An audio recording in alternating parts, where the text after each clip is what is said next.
En ce dimanche 14 mars 2021, nous sommes au 4e dimanche de Carême et nous avons entendu en première lecture un extrait du livre des Chroniques.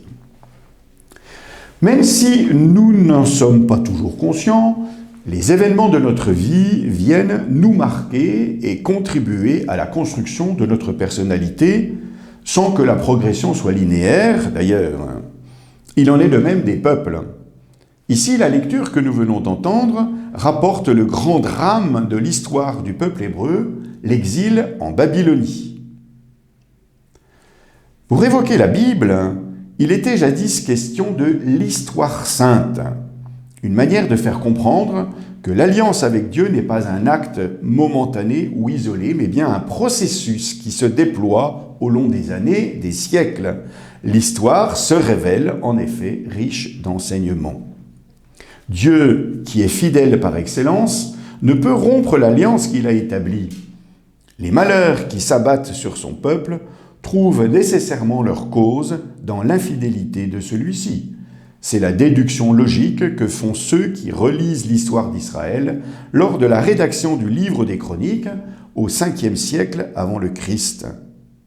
Alors que le Dieu de leur père, sans attendre et sans se lasser, leur envoyait des messagers, eux se moquaient de ses prophètes.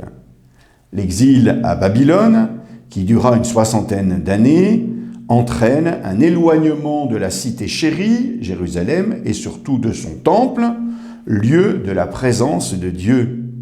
Le manquement à l'alliance entraîne une rupture totale.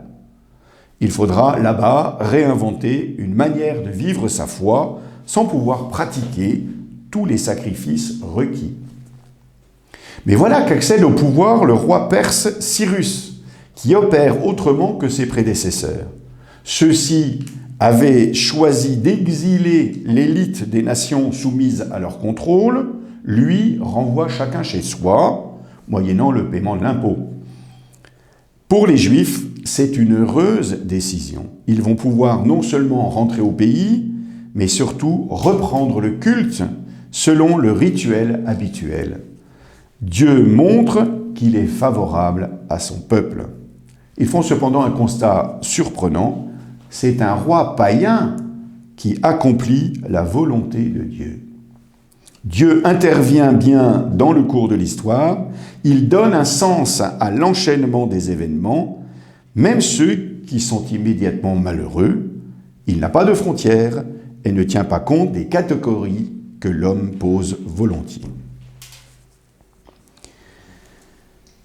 Lorsque les temps furent accomplis, Dieu a envoyé son Fils.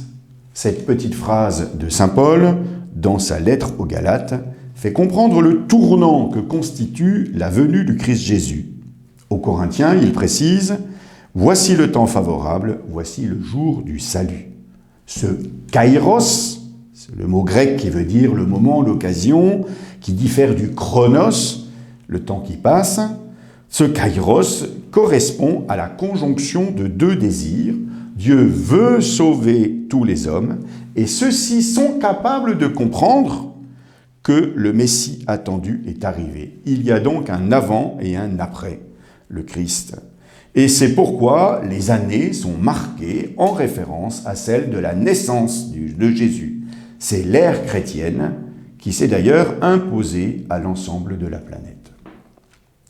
Comme jadis Cyrus, Jésus apporte la libération du peuple de Dieu et même au-delà celle de toute l'humanité. Il est la voie, la vérité et la vie, le moyen de revenir vers Dieu, vers la Jérusalem nouvelle. Mais cette libération n'est pas politique, elle est spirituelle. L'Église, peuple de ceux qui descendent d'Abraham, non plus par le sang, mais par la foi, se réjouit de quitter l'exil terrestre pour la liesse dans le ciel. La résurrection de Jésus est le lieu du dénouement de l'histoire. Enfermé dans la servitude du péché et de la mort, l'homme en est libéré en passant par le baptême, plongé dans la mort et la résurrection du Christ. Un temps nouveau est donné aux baptisés, c'est l'éternité. De la même manière qu'un peuple peut tirer les enseignements de son passé, nous-mêmes sommes appelés à regarder notre propre histoire, car tout homme est une histoire sacrée.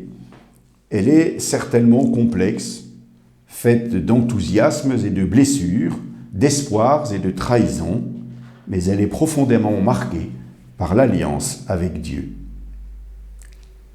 En question pour notre rencontre, quel dénouement, quelle libération, quelle résurrection repérons-nous dans notre vie? Bonne rencontre.